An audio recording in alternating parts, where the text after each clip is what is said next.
Este conjunto de becos e ruas estreitinhas, algumas das quais estão a ser alvo de intervenção de um plano do governo no âmbito dos bairros antigos, constituíam o coração do chamado Bazar. Hoje passeia-se, circula-se por aqui com toda a segurança, mas nos finais do século XIX e princípios do século XX não era assim. À noite, estas ruas eram mal iluminadas e, durante o dia, o policiamento era escasso. Por isso, notícias de crime no Bazar constituíam o cotidiano das páginas dos jornais desse tempo. Por aqui rondavam mistérios, desde as seitas até aos grupos políticos que lutavam contra a China imperial. De tipografias clandestinas que não se sabiam onde estavam, saíam os jornais e os panfletos que iam incendiar a China do outro lado das portas do cerco em estado latente de rebelião. Nas tendas de sopas de fitas encontravam-se os partidários da ação direta contra as duas monarquias. Eram os anarquistas que, no limiar das revoluções republicanas de Portugal de 1910 e da China de 1911, dominavam o panorama conspirativo de Macau. O que é estranho, ou talvez significativo, é que hoje a história oficial não fala deles, nem a da China, nem a de Portugal.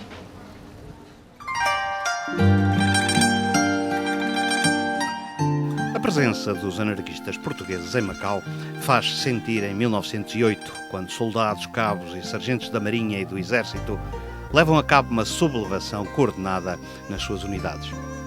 A sublevação é liderada por José Carvalho e Manuel Coelho Traficante, dois anarquistas conhecidos da Polícia de Lisboa e pertencentes também à Carbonária, que era então o braço armado da maçonaria.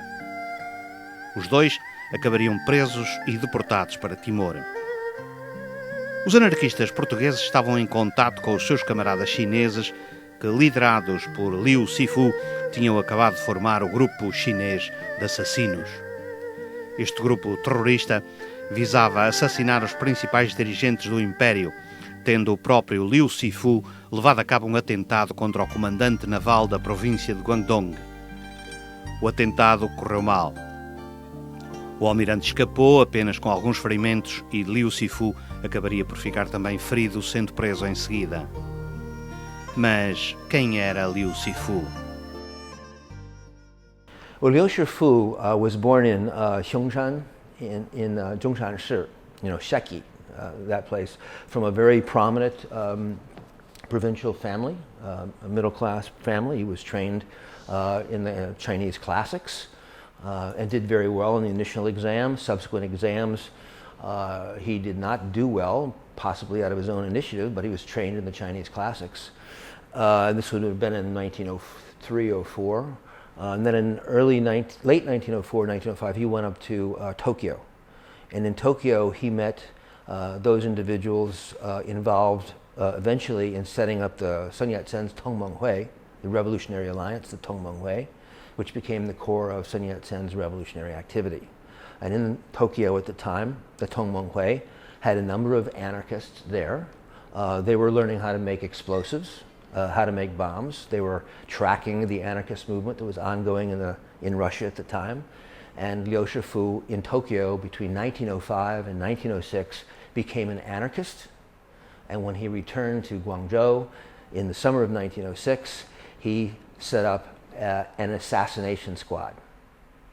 And so that's who Liu Shifu was. He was a prominent gentry young person who trained in the classics, went to Tokyo, got involved in the nationalist anarchist movement, and returned to Guangdong, to implement the nationalist revolution using anarchist methods. Liu Sifu seria libertado da prisão na sequência do derrubo do Império, tendo voltado para Macau para fundar o jornal Voco da Popolo. Este jornal seria a primeira publicação escrita em Esperanto, a língua universal que constituía uma das traves mestras da ideologia anarquista. Para os anarquistas, o Esperanto seria o idioma que substituiria todas as línguas do mundo. A publicação bilingue em chinês e Esperanto tinha sede aqui numa casa isolada da antiga praia da Areia Preta, que ao tempo era apenas uma aldeola dos subúrbios a norte de Macau, perto das portas do cerco. O jornal, que tinha dimensão internacional, tinha uma tiragem considerável, sendo distribuído na China, no Sudeste Asiático e também no Japão. Aqui, Liu Sifu juntava-se a Chen Jiabing, o senhor da guerra que dominou durante quase uma década a província de Guangdong, enquanto esta se manteve independente e republicana, e que, apesar de ser general, sempre se afirmou anarquista.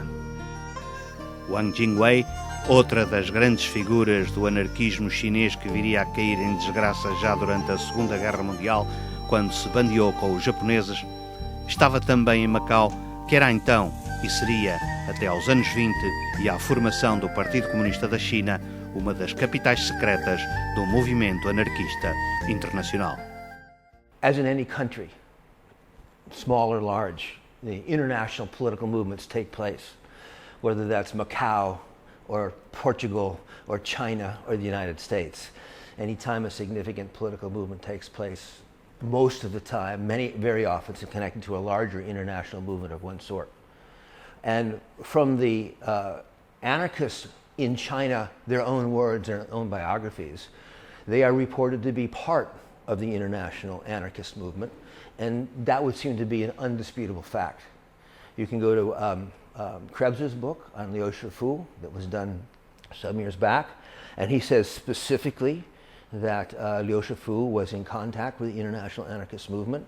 And a very interesting work that was done by a woman by the name of Agnes Chen back in 1979 at Berkeley under Fred Wakeman, a leading Chinese historian, specifically says that Liu Shifu was tied into 70 or 80 international anarchist organizations that facilitated his anarchist philosophy and work, and that his journal, the Mingshun, was published in Esperanto. Esperanto, of course, is the symbol of the international socialist movement because it was the anarchists that were attempting to promote and develop Esperanto as an international language. So I think it's without a doubt the Chinese anarchists certainly operating within China were connected to the international movement, and those in Paris back under the New World Group in 1905 to 1909 were definitely part of the international anarchist movement. Como se viu então, o movimento anarquista dominou o panorama subversivo de Macau desde a última década do século XIX até praticamente aos anos 30 do século XX.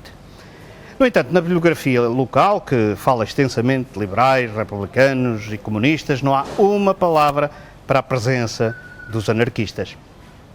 E esta foi significativa, tanto mais que por aqui andaram pelo menos 3 dos maiores expoentes de um movimento que era tão partidário da liberdade quanto avesso a qualquer forma de organização. E foi isso que fez com que fossem varridos para o canto mais esquecido da história.